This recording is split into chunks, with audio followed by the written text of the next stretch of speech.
Assalamualaikum warahmatullahi wabarakatuh. Hello everyone, welcome to statistics class. Today we will learn about descriptive statistics. Ya, descriptive statistics atau statistika deskriptif adalah teknik statistika yang digunakan untuk meringkas dan menyajikan data tanpa mengetahui variabel yang mempengaruhinya. Nah, pada descriptive statistics ini, data dapat disajikan dalam bentuk pie chart, bar chart, atau juga dalam bentuk tabel.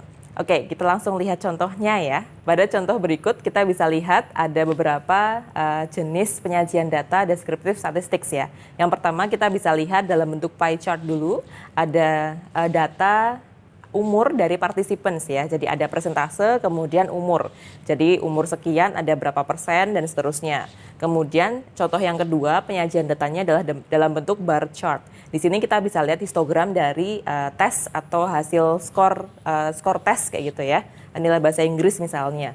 Kemudian yang berikutnya adalah tabel. Nah, dalam tabel ini juga disajikan data deskriptif dari nilai bahasa Inggris dan nilai matematika ya. Contoh saja dari beberapa sekolah, misalkan sekolah A, sekolah B, dan sekolah C. Di situ ada rata-ratanya, minnya misalnya ada 75, kemudian ada standard deviationsnya, dan kemudian ada N. N adalah jumlah siswanya, seperti itu.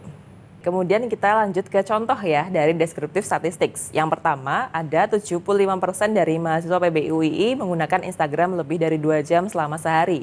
Yang kedua, ada rata-rata IPK dari mahasiswa PBUII adalah 3,12. Oke, pada data tersebut tadi dapat diketahui jumlah mahasiswa yang menggunakan Instagram dalam durasi tertentu atau jumlah rata-rata IPK mahasiswa PBUII dalam rentang waktu tertentu. Tapi kita tidak tahu nih faktor apa yang mempengaruhi mereka menggunakan Instagram dalam sehari atau faktor apa yang mempengaruhi nilai IPK mereka 3,12 tadi, seperti itu. Nah, dengan kata lain bisa disampaikan bahwa descriptive statistics ini digunakan untuk mendeskripsikan variabel secara individual. Alright, kita langsung masuk ke praktek sekarang ya. Jadi kita langsung tutorial untuk penggunaan SPSS menganalisis descriptive statistik. Nah, sebelum kita masuk ke SPSS, sekarang kita masuk ke Excel dulu ya. Silakan teman-teman buka file berjudul data latihan descriptive statistics. Nah, pada praktek kali ini kita akan mencontohkan penelitian survei tentang motivasi belajar bahasa Inggris bagi siswa SMA kelas 10, 11, dan 12. Nah, nanti ada variabel motivasi ya di sini ya, dan dia ada dua dimensi. Yang pertama dimensi IM itu adalah intrinsic motivations. Yang kedua ada dimensi EM atau extrinsic motivations gitu. Nah, dalam data ini, dalam konteks penelitian survei ini, alat ukur yang kita gunakan adalah kuesioner dalam bentuk skala Likert. Nah, skala Likert yang kita gunakan pada data latihan ini, dia berjenjang dari skala 1 sampai 4. 1 artinya sangat tidak setuju, 2 artinya tidak setuju, 3 artinya setuju, dan 4 artinya sangat setuju. Nah, kemudian data ini seperti yang tadi saya bilang ya, dia berisi beberapa variabel ya. Yang pertama ada nama, kelas, jenis kelamin. Nah, skor kuesioner tadi ya yang sudah saya sebutkan, jadi ada subkomponen dari motivations, yaitu ada intrinsic motivation sama extrinsic motivations. Oke, kita lanjut ke SPSS ya sekarang. Ya oke, everyone, sekarang kita masuk ke praktek ya. Jadi setelah ini kita akan lihat tutorial untuk analisis descriptive statistics menggunakan SPSS.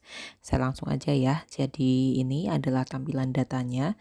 Silakan teman-teman coba masukkan data yang ada dari Excel ke SPSS. Kemudian nanti di bagian data view akan muncul tampilan seperti di layar berikut.